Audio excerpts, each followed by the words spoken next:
Welcome to steno dictation. Dictation 5 second बाद शुरू होगा।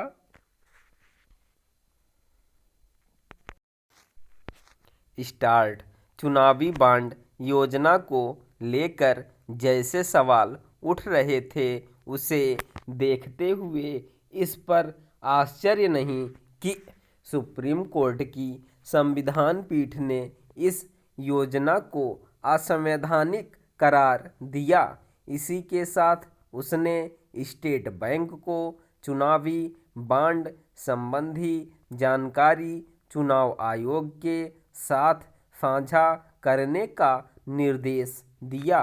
इससे यह पता चलेगा कि किन व्यक्तियों और कारोबारी समूहों ने किस दल को चुनावी बॉन्ड के जरिए कितना चंदा दिया। अभी तक राजनीतिक दल यह जानकारी नहीं देते थे क्योंकि संबंधित कानून में इसका प्राविधान ही नहीं रखा गया था। जब यह कानून लाया गया था तो यह वादा किया गया था कि समय के साथ चुनावी बॉन्ड की प्रक्रिया को और पारदर्शी बनाया जाएगा, लेकिन पिछले 6 वर्षों में ऐसा कुछ नहीं किया गया। चुनावी बॉन्ड योजना इसलिए लाई गई थी क्योंकि इसके पहले राजनीतिक दलों को दिए जाने वाले चंदे की प्रक्रिया अपारदर्शी तो थी ही, उसमें नकदी का भी जमकर इस्तेमाल होता था। ऐसा इसलिए होता था क्योंकि राजनीतिक दलों को यह बताना आवश्यक नहीं था कि उन्हें 20,000 रुपये से कम राशि का नकद चंदा किससे मिला।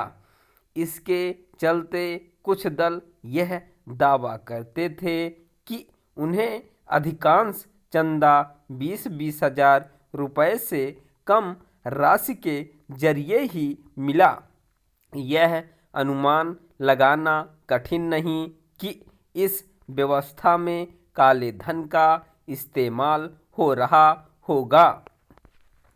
यह अच्छा नहीं हुआ कि चुनावी चंदे की पुरानी प्रक्रिया से जुड़ी खामियों को दूर करने के नाम पर चुनावी बॉन्ड की जो योजना लाई गई वह न तो विसंगतियों से मुक्त हो सकी और न ही पारदर्शी बन सकी। इसे दुर्भाग्यपूर्ण ही कहा जाएगा कि जब सुप्रीम कोर्ट में पारदर्शिता को लेकर सवाल उठा तो सरकार की ओर से यह विचित्र तर्क दिया गया कि नागरिकों को राजनीतिक चंदे का स्रोत जानने का अधिकार नहीं।